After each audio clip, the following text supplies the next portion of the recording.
pledge allegiance. Pledge allegiance to the flag of the United States of America and to the republic for which it stands, one nation, under God, indivisible, with liberty and justice for all. All right. Roll call, Mr. Secretary. Mr. Mancuso. Present. Mr. Jonas. Ms. Zegas. Present. Mr. Bishop. Here. Mr. Jackson. Here. Mr. Howard. We have a quorum. Thank you. Okay, moving on. Approval of the minutes September 19th, 2019. We didn't have a meeting in October, so everybody had a chance to review the minutes. Any corrections? Let us know. If not, I need an approval for the minutes. I'll move approval. I'll second. All in favor? Aye. Opposed? And it's passed. Moving on. Reports. Finance. Steve. Everybody got a copy of the finance from Steve?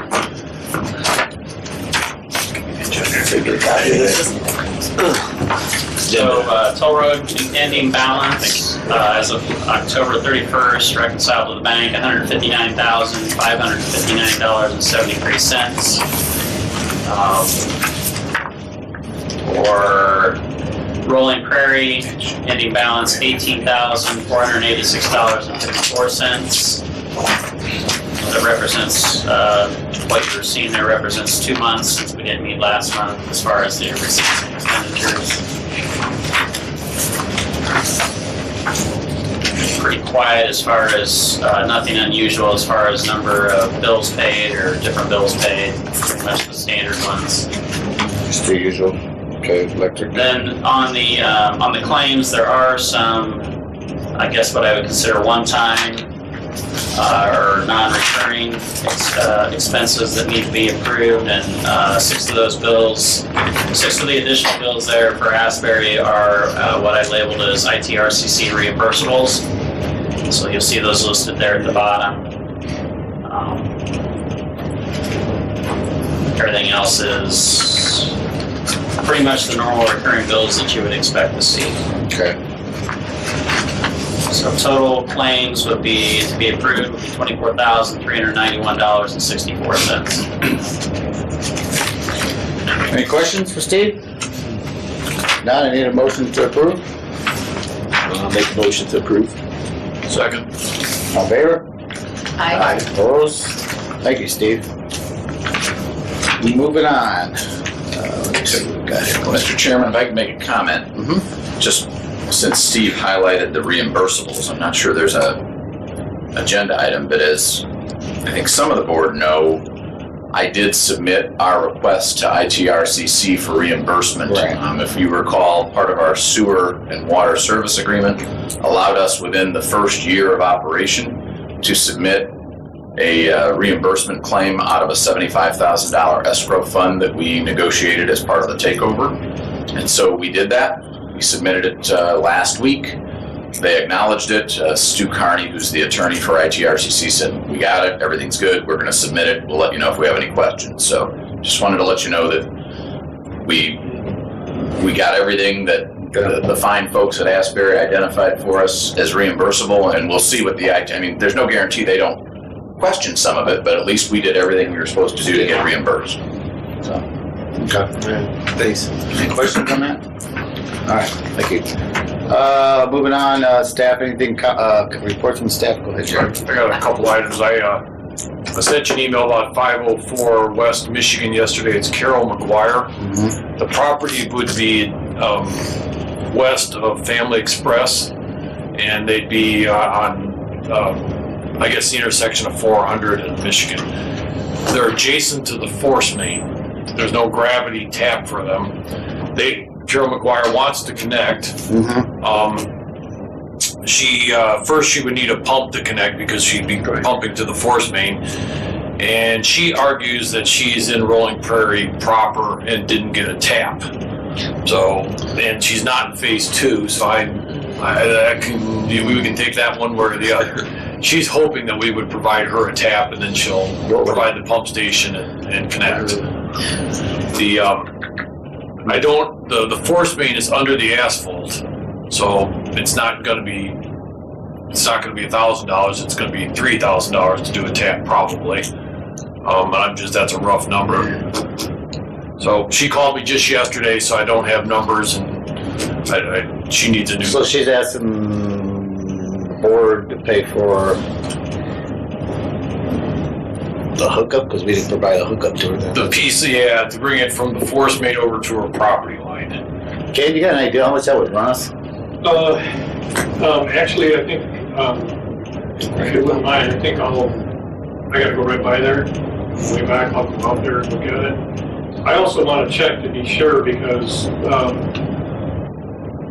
we tried to accommodate, or at least account for, everyone that wasn't connected to phase one. So I'd want to probably make sure that we don't have some plan already. I'm pretty sure we don't. Probably not. But take a look. Yeah, I'll take a look at it. So is she in failure or septic system failure? Yeah. I got that, Yeah, she's got a failed septic, and she doesn't want a septic system. She wants to hook up. Well, fortunately, the conditions in the force main out there in that area, from actually the lift station all the way down to the highway, is there's very, it's almost gravity. So it doesn't take a significant pump to get into that lift station. So what we'd probably do is go with an E1, something that's bulletproof. Did you say she might be willing to pay for the pump? She says she had no problem with paying the pump and the force main over and closing the septic and all that, but her argument is that she's in Rolling Prairie, but she didn't get a tap. She was hoping the board would help her with the tap cost. I will try to come up with an answer right away. Okay. By tomorrow. I'll go by there and we'll see if we can come up with something that works for her. But Jerry's right. I mean, the only way we can tap the force main is to cut the pavement open. So, not a good time of year to cut the pavement open, but if she's in bad condition, we may have to do it. I sent the crew out there to trace it, so you should see some paint where the force main's at. It would be outside of the contract for the Rolling Prairie Sewer Project so far, because we haven't signed the contract. When we, if we had the contract signed, we could potentially do it as a change order to the contract. But outside of the contract, we don't have that latitude. So it would be kind of an independent little project. Kind of similar to what VFW was talking about. Right. My understanding is that they're going to do that they're going to pay for that on their own. We still want to be a very significant part of connecting to your force main, though. We want to oversee that and make sure that that's done according to high standard. Yeah, we kind of need to establish a detail here for this nature of connection, and then always say this is the detail you need to conform with. Yeah, and I think as we get into the Rolling Prairie project, we probably we have a set of development and design standards that are fairly typical to smaller utilities that we probably want to bring in and have you guys look at, have Jerry take them and look at them, and something that you could adopt, because you are, when we get into Rolling Prairie, the private side of that connection is going to be done by the homeowner. We want to make sure that they're following the standard. Right. Yeah, we probably even need water rules and regs at some point. Yep. We have that stuff that we can share with you, so you don't have to redo it from scratch. Okay. I'll go by there on my way back and see what I can find out. Anything else? The last thing, when we're out, this might be more appropriate. I'll leave it for the solar discussion. Oh, okay, yeah, we'll move on to that. Okay, anything else from the staff? Moving on. Public comments. Anybody want to play with public comments? State your name. Speak loud.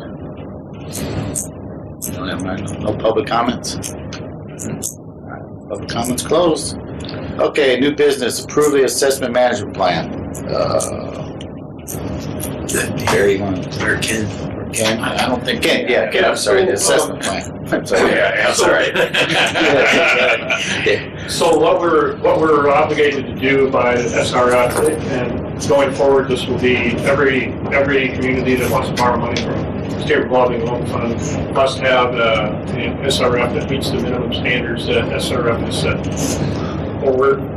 That's not for you. It's not technically difficult to do. We don't have a lot of assets to evaluate. And we know quite a bit about those assets already, so it won't take much to do. When we were working on this deal with the IFA, that topic was discussed, and we said, well, we don't have money in the project for that, so they actually provided a grant specifically for your asset management.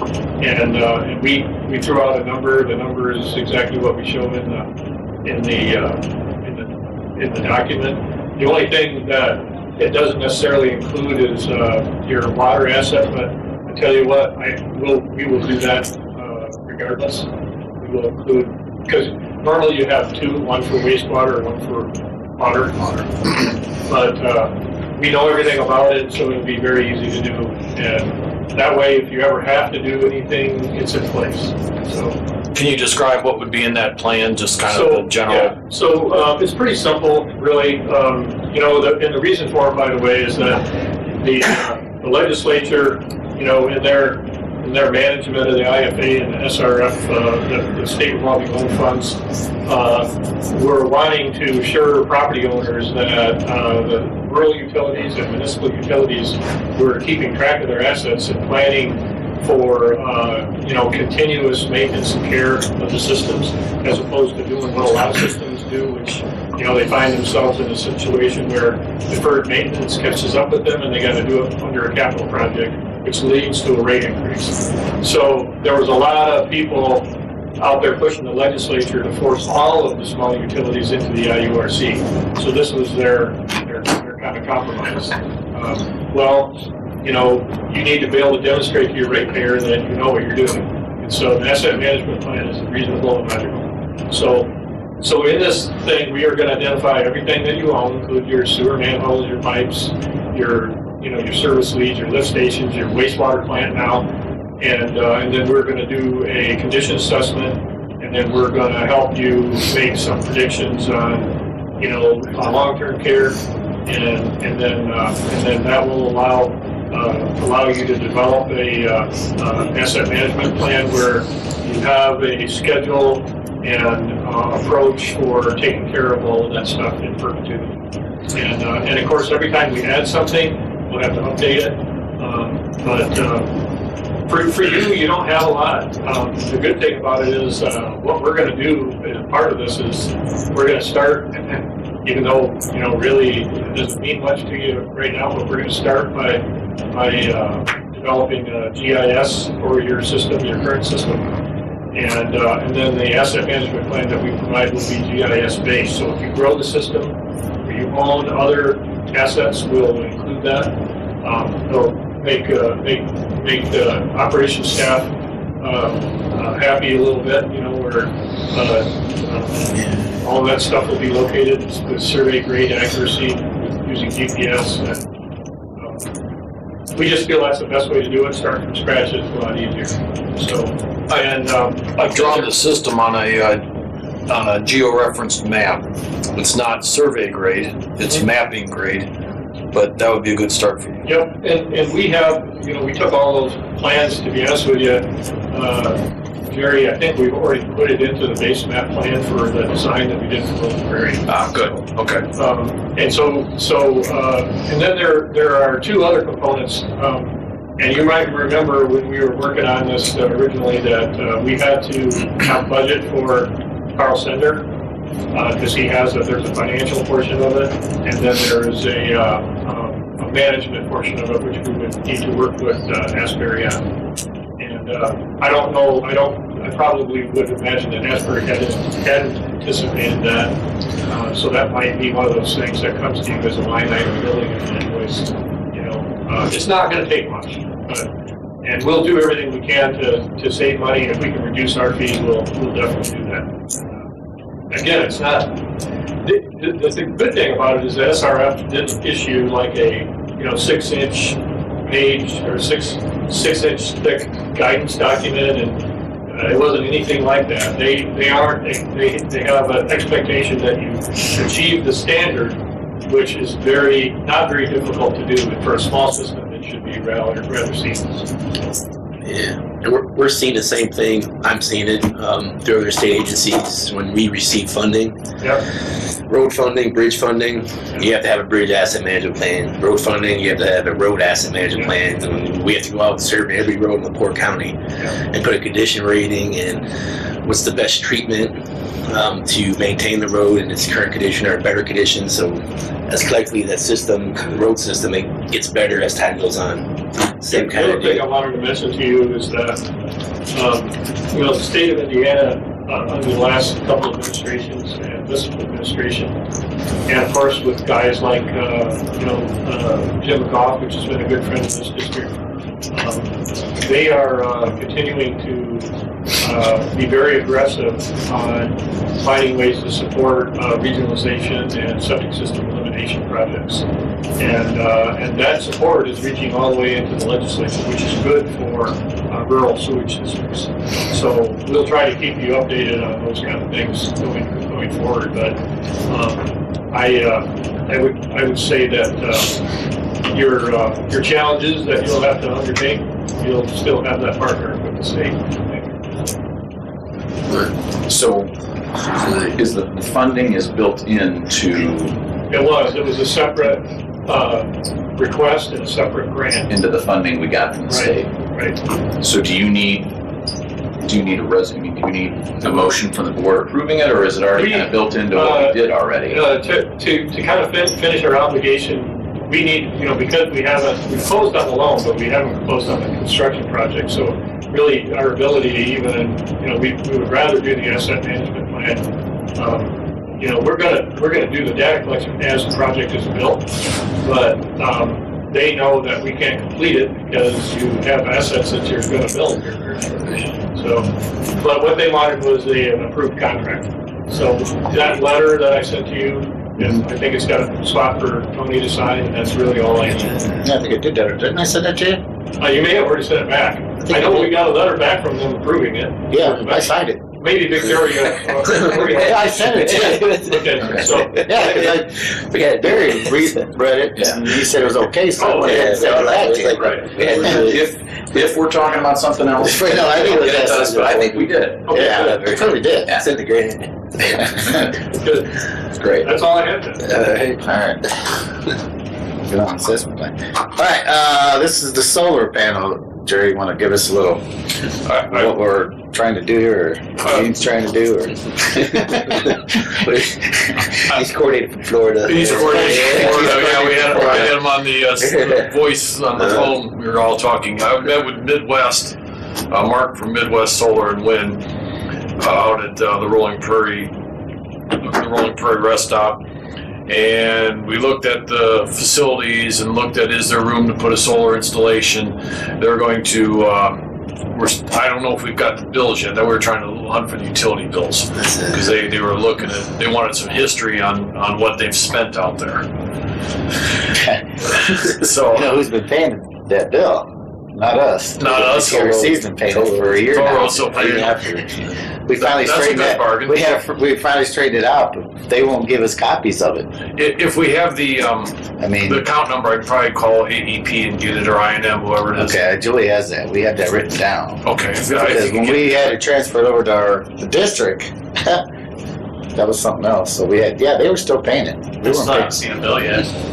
No, you probably will. We're talking gas and electric? Yes. Yeah, we haven't been paying it. We haven't been paying it. There's going to be a $3,000 what do you call it, beginner's thing or something. She just said so, nothing. Yeah, they read that. yeah, they're making us reconnect. Really? Because we're switching over to our name. So we should be getting that pretty soon. That's changing a name on a line. That's what they told us. Wow. Yeah. Reconnect. And then we had, well, can we have That's copies of the reconnect recent fee. bills? And they said no, they wouldn't, we don't have rights to them, so I'm like. So do we have any idea, even generally, what those are on a monthly basis? We I can think I have. Back from before we took over, maybe? 1,500 or? Yeah, 15 to 18 1500. a month. Month. Right. Yeah. But I mean, so for, Is that that's why they want, Yeah, they I want, think we received the, some utility records from the Yeah. ITRCC when we were evaluating. so that's where the $3,000 came out, so it's 2 months payment ahead. Yeah, I'll look at my files and see if I can. So it's like a. Because I think we asked that for multiple years of. Yeah, yeah, so They said after 2 years, we'll get it back. That's what that's like being got. your deposit back, 3 days deposit. It's, I told Gene that the state of Indiana changed the laws on alternative energy. It used to be if you made a kilowatt hour extra and gave it to NIPSCO, you could get it back even Steven. And they changed the law now to where NIPSCO pays you wholesale, so then NIPSCO pays you 3 cents and you buy it back at 11. So they've made it much less. But net metering changed. The net metering change, right? Look, my solar field out of the sewage plant, stuck in under the wire, it's on that meter. Okay. So that is a disincentive to put in solar, so we'll see. Okay. We'll see how that works out. And the other issue with that, when you look on Beacon, it still shows the toll road owning the property that they were supposed to transfer. They just haven't updated So- Beacon yet. It has been transferred, that's what I wanted to. the deeds We were got the recorded. deeds. So it's just a Beacon issue. Yeah, it's just a Beacon issue. Yeah, we got the deeds. Yeah, Yeah. there's usually a lag time there. Okay, but it, I'm fine to take a look at that, or if you're closer to the auditor, there's a lag time, but usually it's weeks, maybe a month, not a year. Not a year.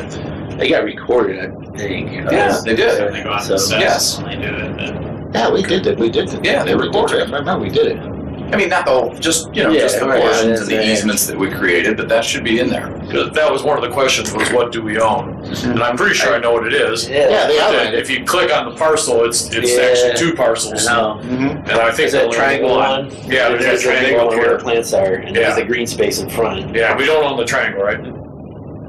Yeah, Don't know. I don't think we own triangle. Okay. But you know that green space in front of the plants to the east? Mhm. I think we do own all that. There's like 2 or 3 acres. Oh, all because green. the parcel says 10. Yeah. I think it's got bigger than 2 or 3 acres. No, yeah, okay. I mean, that's not used either by Yeah, No, in the front. Okay. Just covered with scrub. Yeah. they said there was plenty room for solar. Yeah. If that 10-acre parcel that we're looking at is ours. I can forward you a copy of the survey here, so. Okay, so That's- So they offered us so much per solar panel. They'll give us a proposal that says here's what it costs to get into it, Right. and here's what your payback is. There is we're probably too late with the current SRF loan, but SRF will give you a huge discount to do that sort of thing. So there is SRF money. All right. we'll look into it probably next year. Yeah, it's not winter, yeah. Yeah. All right, thanks, Jerry. All right. But yeah, so we give him the account number then for the bills. Yeah. Do that. Okay. Yeah. Time being anyway.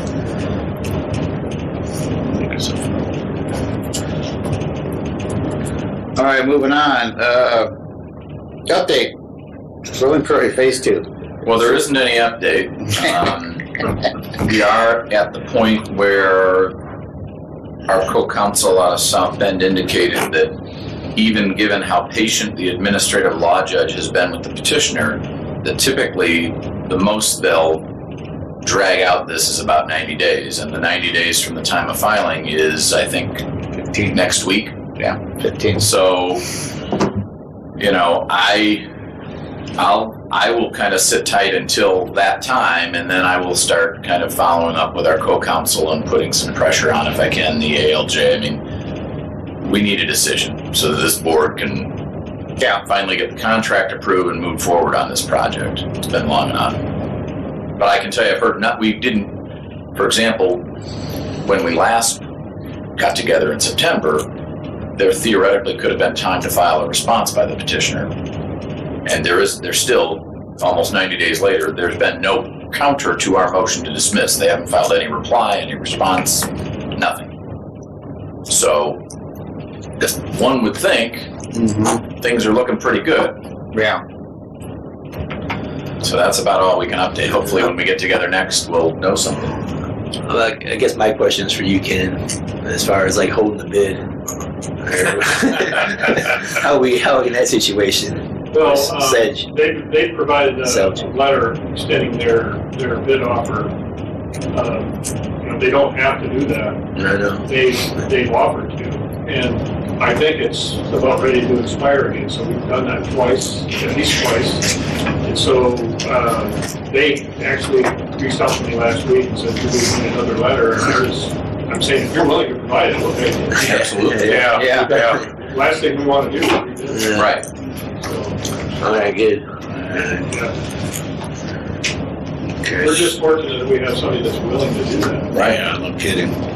So that brings up to the next meeting we're gonna have here. So if it comes the 15th, which is next Friday. Of course, and then we got Thanksgiving. So I don't know. I know Jane talked about having a special meeting. Well, we do. I would just set a normal December meeting. If we get good, if we get good news tomorrow or something, we can always hurry up and scramble and get a quicker meeting It set. doesn't necessarily have to be on a Thursday. Right. Anytime. So But I mean, I would go ahead and schedule your normal next meeting for business. December 5th or 12th. I'm good to 5th. Yeah. But either date's fine with me. Okay. A normal meeting with first week of the month. Yeah, Fifth. 5th. It's 5th, so we'll meet December 5th, and it'll be probably a few board members' last meeting. So we got some reappointments to do. I've sent the letters out to the commissioners, council, and the mayors, so I haven't got anything back yet. Clay and Clay, Doug, Jerry, Gene. Alright. Oh, Gene's gone too? Gene's up for me, but I'm health officer, so. The only ones left is me and Dahlia. Yeah, you're the only two Guys guys. will have to make decisions. You got this. Yeah, exactly, you got it. So you fulfill your contract? It's not up to me, it's up to the mayor. Okay, so then we got, December 5th, I'll be back from Florida. Me and James will be flying into Florida. You going with Gene, right? No, I'm going to Key West. Okay, next meeting will be December 5th. Hopefully, I'm sure we can get this room or one of the two rooms. If not, we'll let you know. Need a motion to adjourn? So moved. Okay, second. See you in December. Thank you.